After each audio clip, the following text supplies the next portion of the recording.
شهر رمضان الذي أنزل فيه القرآن هدى للناس وبينات من الهدى والفرقان. ماہ مبارک رمضان، اس دعا کے بھی چند فراز، چند مطالبے، چند سوال اور چند چیزیں ہیں جو بندہ اپنے خدا کے حضور میں بیٹھ کر طلب کرتا ہے. سب سے پہلا جملہ، خدایا آج کے دن اپنا روزہ رکھنے اور اپنی نماز پڑھنے کی توفیق عطا فرما. یعنی نماز ایسی ہو جو خدا کے لیے ہو، روزہ ایسا ہو جو خدا کے لیے ہو. پہلے دن کی دعا میں بھی اس مسئلے کی طرف اشارہ کیا تھا. روزے کی 3 قسمیں ہیں: بدن کا روزہ، اعضاء و جوارح کا روزہ، اور قلب کا، دل کا، نفس کا، روح کا، جان کا روزہ. یہاں مراد وہی صوم القلب ہے، جان کا روزہ ہے. یعنی ایسا روزہ، نہ انسان صرف مبتلات روزہ سے پرہیز کرتا ہے، نہ صرف اس کے اعضاء و جوارح روزہ دار ہوتے ہیں، بلکہ اس کا پورا وجود روزے سے ہوتا ہے.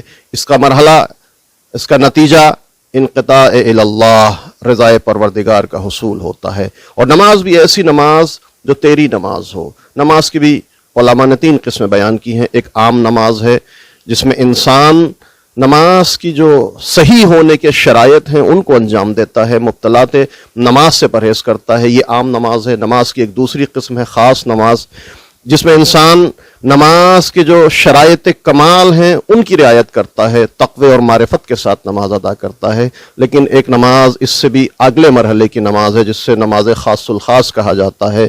وہاں انقطاع اللہ ہوتا ہے، وہاں انسان کا دل صرف اور صرف ذات پروردگار کی طرف متوجہ ہوتا ہے. یہ ایسی نماز ہوتی ہے کہ جب بندے کے پیر سے تیر نکال لیا جاتا ہے تو اس کو پتہ بھی نہیں چل پاتا. یہ نماز خاص الخاص ہوتی ہے. اسی نماز اور اسی روزے کے رکھنے کی آج دعا کا مطالبہ ہے. خدایا ہمارے روزے کو ایسا روزہ بنا دے جس کو تو پسند کرتا ہو. خدایا ہمیں ایسی نماز پڑھنے کی توفیق عطا فرما جو تیری مورد نظر ہو، جو تیری مورد پسند ہو. دوسرا جملہ، وجنبنی فیہ من حفواتہ وآثام. خدایا آج کے دن مجھے محفوظ رکھ، گناہوں سے محفوظ رکھ، بیہودہ چیزوں سے، لہو و لعب سے محفوظ رکھ. روزے دار، حقیقی روزے دار وہی ہے کہ جو صرف مبتلات روزہ سے پرہیز نہیں کرتا ہے بلکہ وہ تمام تر کے گناہ اور تمام تر بیہودہ چیزوں سے پرہیز کرتا ہے. چنانچہ پیغمبر اسلام نے ارشاد فرمایا، روزے کی حالت میں تمہاری ذمہ داری ہے وَاحْفَظُوا أَلْسِنَتَكُمْ، اپنی زبان کی حفاظت کرو. وَغُضُّوا عَمَّا لَا يَحِلُّ النَّظَرُ إِلَيْهِ أَبْصَارِكُمْ، اپنی آنکھوں کی حفاظت کرو. خبردار اس چیز کو نہ دیکھنا جو تم پر حرام قرار دے دی گئی ہے. وَعَمَّا لَا يَحِلُّ الْإِسْتِمَاعَ إِلَيْهِ أَسْمَاعَكُمْ، جو جن چیزوں کا سننا تم پر حرام قرار دے دیا گیا ہے، خبردار ان کو سننا نہیں. یعنی ایسا روزہ ہو، اس طرح گناہوں سے دوری ہو، اس طرح لہو و لعب سے پرہیز ہو کہ انسان اپنی زبان کی بھی حفاظت کرے، انسان اپنی آنکھوں کی بھی حفاظت کرے، انسان اپنے کانوں کی بھی حفاظت کرے، اس کا پورا وجود روزے دار ہو. اور آخری جملہ، تیسرا جملہ، خدایا ورزقنی فیہ ذکرک بدوامہ. خدایا آج کے دن ذکر دائم، ذکر مسلسل کی توفیق عطا فرما.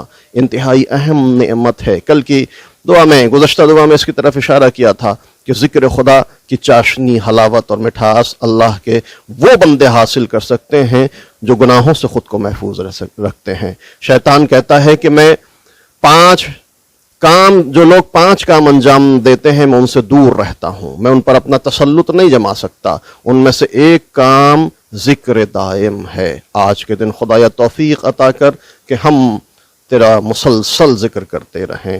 بتوفیق کا یا ہادی المضلین، اے گمراہوں کی ہدایت کرنے والے معبود.